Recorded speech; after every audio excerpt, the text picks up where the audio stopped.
जय श्री राम, राम राम, नमस्कार। Education system Bihar में आपका स्वागत है। आज की इस वीडियो में बात करने वाले हैं छठे चरण एवं सातवें चरण बिहार शिक्षक बहाली के बारे में, बिहार टीटी, बिहार एसटीटी के बारे में। उसके बाद आगे देख लेते हैं बिहार टीटी, बिहार एसटीटी शिक्षक अभ्यर्थियों के लिए बड़ी खबर निकल कर सामने आ रही है। वीडियो को शुरू करने से पहले एक नज़र सुर्खियों पर। आज का हेडलाइन रहा, प्रमाण पत्र सब समाप्त, नियुक्ति पत्र वितरण की कवायद शुरू, बिहार शिक्षक बहाली, सातवां चरण सब समाप्त, सीधे नियुक्ति कोई परीक्षा नहीं, सेंट्रलाइज्ड ऑनलाइन बहाली। तो इन सभी महत्वपूर्ण बिंदुओं पर बात करने वाले हैं। आइए वीडियो को शुरू करते हैं और विस्तार से जानते हैं। तो यहाँ देख लीजिए, सबसे पहले प्रमाण पत्र शब्द समाप्त, तो इस पर बात कर लेते हैं। वैसे आप लोग भली भांति परिचित भी हैं रिजल्ट कार्ड, स्कोर कार्ड और मार्कशीट से। तो यहाँ पर देख लीजिए आप लोग, मार्कशीट, स्कोर कार्ड की बात करें तो शामिल होने वाले सभी को मिलता है। अन्य परीक्षाओं की बात करें, अन्य पात्रता परीक्षा की बात करें, और यहाँ पर आप लोग देख रहे हैं रिजल्ट कार्ड शामिल होने वाले सभी अभ्यर्थियों को मिलेगा। ये बातें निकल कर सामने आई है। रिजल्ट सीट के बारे में आप लोग जानते हैं, जो 12 मार्च को रिजल्ट आया था उस पर लिखा है रिजल्ट सीट। तो ये सभी बातें हैं। तो यहाँ देख लीजिए, प्रमाण पत्र की बात करें तो सभी क्वालिफाइड को मिलता है। तो ये सभी बातें हैं। तो इतना देख लेने के बाद अब आगे देख लेते हैं, लिखित जवाब देख लेते हैं, इससे स्पष्ट हो जाएगा। तो लिखित जवाब यह है कि परीक्षा में शामिल होने वाले सभी एसटीटी अभ्यर्थियों को प्रमाण पत्र के रूप में रिजल्ट कार्ड दिया जाएगा। तो इससे स्पष्ट होता है कि प्रमाण पत्र शब्द समाप्त हो जाएगा। प्रमाण पत्र के रूप में रिजल्ट कार्ड जितने भी शामिल हुए हैं सभी को दिया जाएगा।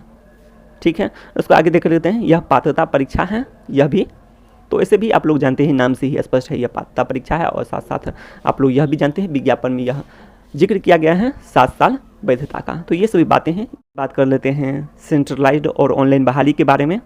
तो यहाँ देख लीजिए, यहाँ पर सेलेक्ट करने का ऑप्शन दिया जाए। सातवें चरण के लिए एसटीटी 2011 और 19 सेलेक्ट करने का ऑप्शन दिया जाए, और एसटीटी 2019 सेलेक्ट करते ही उसके बाद वेरीफाई का ऑप्शन दिया जाए। आप यदि रोल नंबर, एप्लीकेशन नंबर डालकर उसके बाद वेरीफाई पर क्लिक करते ही आपका सभी डिटेल्स ऑटोमेटिक बात करें स्वतः फिल हो जाए। तो ये सभी ऑप्शन दिए जाए, तो जिससे आगे अच्छे होंगे और फर्जीवाड़ा की बात नहीं सामने आएगी। तो ये सभी बातें हो सकती है। और सिर्फ जो न्यू अपडेट है, नए डिटेल्स का अपडेट का ऑप्शन रहे, जैसे कि जिले का चॉइस हो गया, सभी जिले का चॉइस भरने का ऑप्शन दिया जाए। जैसे कि बात करें तो सभी जिले का ऑप्शन दिया जाए भरने का। जैसे कि आप लोग जानते भी हैं कि बहुत सारे परीक्षाएँ, जैसे कि आप लोग IBPS की बात करें तो उसमें भी ऑप्शन दिया जाता है सभी बैंक को सेलेक्ट करने का। IBPS कलर की बात करें, PO की बात करें, जो हो तो उसमें ऑप्शन दिया जाता है सभी बैंक को सेलेक्ट करने का। तो उसी तरह से यह ऑप्शन दिया जा सकता है। उसी तरह से जैसे SSC MTS में भी सभी राज्य सेलेक्ट करने का ऑप्शन दिया जाता है। तो वही सभी यहाँ पर भी प्रक्रियाएँ हों और यहाँ पर सभी जिले का सेलेक्ट करने का ऑप्शन दिया जाए अपने चॉइस के अनुसार। तो ये सभी बातें हो सकती है नए डिटेल्स के रूप में। तो यही है अपडेट। उस पर आगे देख लीजिए। अब आगे देख लीजिए आप लोग, अब कोई परीक्षा नहीं होगा, सीधा नियुक्ति। तो यहाँ पर देख लीजिए, सीधा नियुक्ति पत्र की बात की गई है। तो यहाँ पर कोई परीक्षा नहीं होने का कारण आप लोग देख सकते हैं। यहाँ पर विद्यालयों की संख्या को देखते हुए रिक्तियों की संख्या काफ़ी अधिक है, जबकि एसटीटी क्वालिफाइड अभ्यर्थियों की संख्या कम है। तो जी बिल्कुल यह भी बात है, आप लोग सभी विषय का देख सकते हैं। उसको आगे देख लीजिए, कुल सृजित एवं स्वीकृत के पद के अनुसार बात करें तो यहाँ पर देख सकते हैं आप लोग कि अन्य सभी विषयों में सभी क्वालिफाइड की नौकरी पक्की हो सकता है। तो हो सकता है कि अन्य विषयों में आप लोग नौकरी पक्की मानकर ही चलें, क्योंकि क्वालिफाइड ही कम है, जबकि रिक्तियों की संख्या की बात करें तो काफ़ी अधिक हैं। अब आगे देख लेते हैं, कंप्यूटर साइंस और सोशल साइंस विषय में भी और भी पद सृजित एवं स्वीकृत हो जाते हैं, तो इसमें भी नौकरी पक्की हो सकती है। तो यहाँ पर आप लोग देख लीजिए, +2 की संख्या को देखते हुए, विद्यालयों की संख्या को देखते हुए, तो यहाँ पर देख लीजिए, यहाँ पर स्पष्ट हो जाएगी सारी जानकारी। तो यहाँ देख लीजिए आप लोग, यहाँ पर विद्यालयों की संख्या को देखते हुए सातवें चरण में कंप्यूटर शिक्षक के 8000 से अधिक पदों पर बहाली हो और भी पद सृजित एवं स्वीकृत होनी चाहिए। यदि आप लोग मान के चले एक ही कंप्यूटर शिक्षक क्लास 9 से 12 तक पढ़ाने के लिए दिए जाएँ, तो भी आप लोग देख रहे हैं कि यहाँ पर 8000 से अधिक पदों पर बहाली हो सकती है सातवें चरण में। तो ये भी बातें स्पष्ट हो रही हैं। और आप लोग जानते हैं कि राष्ट्रीय शिक्षा नीति, तो जिसके बारे में पिछले वीडियो में बात कर चुके हैं, जिसमें कंप्यूटर साइंस का महत्व के बारे में आप लोग जाने हैं, काफ़ी बढ़ने वाला है महत्व। तो ये सभी बातें हैं, इससे नौकरी पक्की हो सकती है, सभी क्वालिफाइड की नौकरी पक्की हो सकती है, क्योंकि 8000 प्लस कंप्यूटर शिक्षक के अलावा कंप्यूटर सहायक के भी पद का सृजन किया जाए तो इस तरह से नौकरी पक्की हो सकती है सभी क्वालिफाइड अभ्यर्थियों की। उसके बाद आप लोग जानते हैं कि बिहार गजट अगस्त 2019 में भी पहले भी सभी विद्यालयों में बात करें, उच्च माध्यमिक विद्यालयों में एक शिक्षक की बात की गई थी और एक कंप्यूटर सहायक की बात की गई थी। तो पहले भी था और आज भी है। राष्ट्रीय शिक्षा नीति के अनुसार भी आप लोग मान के चल सकते हैं। इसमें कंप्यूटर साइंस का भी महत्व बढ़ने वाला है। उसके बाद सोशल साइंस विषय में भी 4 विषय हैं, तो इसको पढ़ाने के लिए कम से कम 2 शिक्षक होने चाहिए और ये सभी बातें निकल कर सामने आई हैं। तो इस तरह से आप लोग कह सकते हैं कि सोशल साइंस विषय में भी 4 विषयों को पढ़ाने के लिए 2 शिक्षक हो जाएं, तो सभी विद्यालय में 2 शिक्षक होंगे, तो ऐसे में सभी क्वालिफाइड की नौकरी पक्की हो सकती है। अब आगे देख लेते हैं। यहाँ देख लीजिए, यहाँ पर अगर ऐसा होता है तो वेतनमान काफ़ी, तो यहाँ पर बीपीएससी सुपर टीटी ये सभी बातें तो आप लोग जानते भी हैं, तो ऐसा कुछ होने वाला नहीं है। आप लोग ये सभी बातें जान चुके हैं, तो ये सभी बातें पर अब नहीं देखने वाले हैं। इस पर थोड़ा सा बात कर लेते हैं। इस पर शिक्षा मंत्री जी, उसके बाद अपर मुख्य सचिव जी शिक्षा विभाग, तो यही बात है। अपर मुख्य सचिव शिक्षा विभाग ये सभी के द्वारा आप लोग देख लीजिए एसटीटी क्वालिफाइड अभ्यर्थियों को नौकरी पक्की का आश्वासन दिया गया था जी। आप लोग जानते हैं कि 12 मार्च को रिजल्ट जारी हुआ था और आप लोग सभी बातें जानते ही हैं, तो ज़्यादा बात नहीं करना है। उसके बाद भी अपर मुख्य सचिव जी द्वारा भी यह आश्वासन दिया गया था। तो यही बात है, नौकरी पक्की का आश्वासन रिजल्ट जारी करते हुए दिया गया था, ना कि यह चुनाव का वादा है। वैसे चुनाव के वादे को भी किसी पार्टी को पूरा करना चाहिए। तो ये सभी बातें हैं, आप लोग जानते भी हैं। जैसे 19 लाख रोजगार है एवं 3 लाख शिक्षकों की नौकरी का वादा है, तो यहाँ पर यह बातें स्पष्ट हो रही है कि यह चुनाव का वादा नहीं है। यह आप लोग जान चुके हैं कि यह रिजल्ट जारी करते हुए अभ्यर्थियों को दिया गया आश्वासन है। और आप लोग जानते हैं कि लाखों पद खाली हैं, रिक्तियों की संख्या काफ़ी अधिक है, तो नौकरी पक्की किया जा सकता है और भी पद सृजित एवं स्वीकृत किए जा सकते हैं विद्यालयों की संख्या को देखते हुए। और इससे आप लोग के साथ साथ सभी को फायदा है, क्योंकि आप लोग यहाँ देख सकते हैं 8,386 पंचायत के विद्यार्थी अपने ही पंचायत के उच्च माध्यमिक विद्यालय में इंटर तक की पढ़ाई कर सके। तो यही बात है। आप लोग यह भी जानते हैं विषय चुनने की भी आज़ादी है, जैसा कि आप लोग राष्ट्रीय शिक्षा नीति में देखे भी हैं, विषय चुनने की आज़ादी भी है क्लास 9 से 12 तक में। तो क्लास 9 से ही शुरू हो जाता है विषय चुनने की आज़ादी, 12 तक की बात करना दूर है, क्लास 9 से ही विषय चुनने की आज़ादी है। तो ऐसे में आप लोग समझ सकते हैं कि सभी विषय के शिक्षक होने चाहिए सभी विद्यालयों में। तो ये सभी बातें निकल कर सामने आई है और यह भी बातें आप लोग जान चुके हैं। तो यहाँ पर देख लीजिए आप लोग, इन सभी महत्वपूर्ण बिंदुओं को देखने के बाद आगे बात कर लेते हैं 7वें चरण शब्द समाप्त पर। क्या 7वें चरण शब्द समाप्त हो सकते हैं, इस पर बात कर लेते हैं।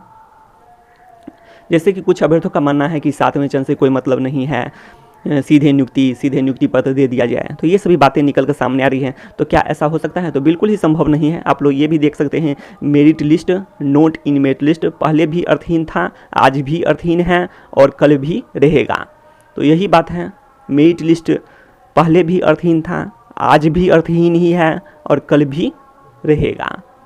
और आज भी आप लोग को स्पष्ट है कि मेरिट लिस्ट और नोट इन मेरिट लिस्ट सभी अपने आप को क्वालिफाइड ही समझें और सभी को मौका मिलेगा, अवसर मिलेगा 7वें चरण एवं आगे के चरण में भाग लेने का, शामिल होने का। तो ये सभी बातें अब स्पष्ट हो चुकी है और आगे भी अर्थहीन ही रहेगा।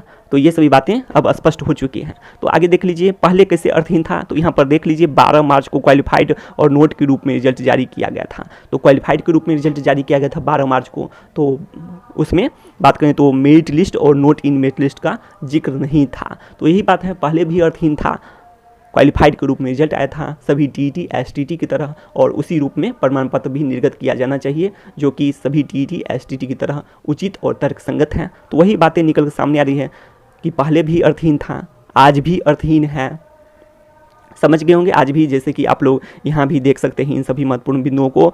जैसे कि यहाँ देख लीजिए 26 जून का जो शिक्षा विभाग का आदेश लेटर है, जिसमें सभी को शामिल होने का अवसर मिलेगा, जितने भी क्वालिफाइड हैं सभी को अवसर मिलेगा। उसके बाद जो newspaper, news channel, party official Twitter, जो पार्टी का ऑफिशियल ट्विटर है, सरकार, शिक्षा मंत्री जी, इन सभी के माध्यम से अब स्पष्ट हो चुका है कि क्वालिफाइड जितने भी क्वालिफाइड हैं सभी को, अभ्यर्थियों को 7वें चरण की नियुक्ति एवं आगे के चरण की नियुक्ति में ये सभी बातें हैं शामिल होने का अवसर मिलेगा। आप लोग समझ गए होंगे। बिहार विधानसभा के प्रश्न उत्तर में भी यह बातें स्पष्ट हो चुकी है, लिखित रूप से स्पष्ट हो चुकी है कि सभी क्वालिफाइड अभ्यर्थी को 7वें चरण आगे के चरण में शामिल होने का अवसर मिलेगा। तो ये सभी बातें हैं, इससे स्पष्ट होता है कि आज भी अर्थहीन है और कल आगे आने वाले समय में भी अर्थहीन ही रहेगा।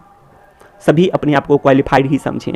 तो इसीलिए 7वें चरण समाप्त की बात बिल्कुल ही संभव नहीं है। अब आगे देख लेते हैं, यहाँ देख लीजिए इन सभी महत्वपूर्ण बिंदुओं को पढ़ लीजिएगा। और यहाँ पर बात करें आरटीआई रिप्लाई में जो आप लोग विज्ञापन का जो 22 पॉइंट है वो भी देख सकते हैं, जिसमें यह बताया गया था कि आरटीआई रिप्लाई के बारे में 30 दिनों तक में ही कोई सूचना STT से जुड़ी हुई सूचना प्राप्त किया जा सकेगा।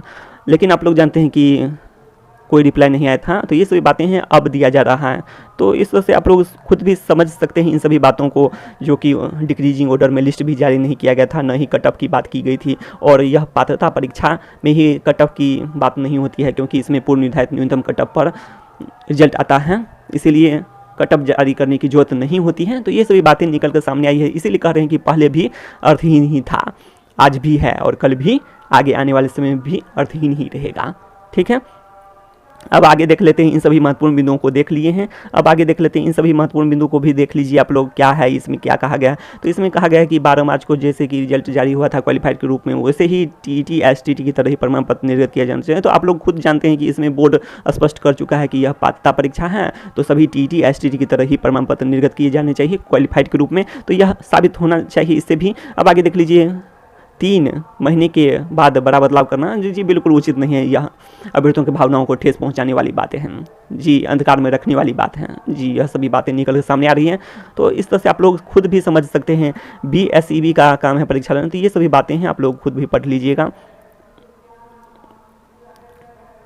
अब आगे देख लीजिए, छठे चरण के बाद 7वें चरण के टेंटेटिव है, तो वही बात है, रिक्तियों की संख्या टेंटेटिव है, रिकैलकुलेट पर निर्भर करता है, फ्रेश रोस्टर, ये सभी बातें हैं। उसको आगे देख लीजिए क्या कहा गया है इसमें।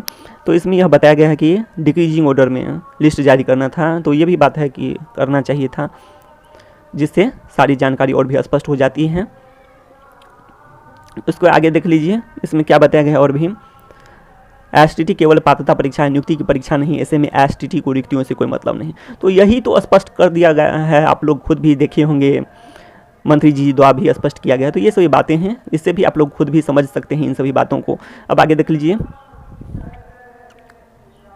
बिहार शिक्षक नियमावली माध्यमिक एवं उच्च माध्यमिक शिक्षक बहाली के लिए बिहार सरकार द्वारा आयोजित शिक्षक पात्रता परीक्षा में उत्तीर्ण क्वालिफाइड यहाँ बोर्ड के मेरिट लिस्ट में हैं या नहीं, इससे कोई मतलब नहीं। तो ये भी बातें हैं कि बोर्ड के मेरिट लिस्ट में हैं या फिर नहीं है, उससे कोई मतलब नहीं है। उसमें आप क्वालिफाइड हैं तो आप भाग लेंगे, अवसर मिलेगा। तो यही बातें हैं, आप लोग खुद भी जानते हैं, तो सभी को अवसर मिलेगा, ये सभी बातें अब साबित हो चुकी है। तो ऐसे में रिक्तियों की संख्या को बढ़ाने के लिए प्रयास किया जाना चाहिए, न कि मेरिट लिस्ट और नोट इन मेरिट लिस्ट के पीछे, और सभी झंझट को समाप्त करके रिक्तियों की संख्या को बढ़ाने के लिए प्रयास होना चाहिए, ऐसे में कहा जा सकता है।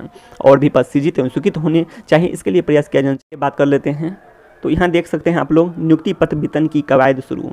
तो इस पर बात कर लेते हैं, बिहार शिक्षक बहाली छठे चरण की। तो जैसे कि आप लोग को पता भी होगा कि 12 नवंबर का समय दिया गया था रिपोर्ट का, जैसे कि 31 अक्टूबर तक प्रमाण पत्रों की जांच की बात की गई थी। तो यही बातें हैं, इससे स्पष्ट होता है कि विभाग थोड़ा बहुत तत्पर है बहाली प्रक्रिया को लेकर। तो ऐसे में कहा जा सकता है नियुक्ति पत्र वितरण की कवायद शुरू है। लेकिन आप लोग जानते हैं कि विभाग, यदि शिक्षा मंत्री जी के अनुसार बात करें तो विभाग बहाली प्रक्रिया को लेकर पूरी तरह से संकल्पित है, शिक्षकों की कमी को देखते हुए। तो ये सभी बातें स्पष्ट होती है। शिक्षा मंत्री जी का यह भी कहना था कि सरकार की सोच सकारात्मक है। उसके बाद पंचायत चुनाव के बाद बहाली प्रक्रिया की बात की गई थी, तो पूरी कर ली जाएगी। तो ये सभी बातें निकल कर सामने आई है। और अपर मुख्य सचिव जी का भी कहना है कि पंचायत चुनाव समाप्त होने के बाद काउंसलिंग की प्रक्रिया पूरी करने के बाद एक साथ नियुक्ति पत्र का वितरण किया जाएगा, बांटे जाएंगे नियुक्ति पत्र। तो यह स्पष्ट होता है कि विभाग द्वारा नियुक्ति पत्र वितरण की कवायद शुरू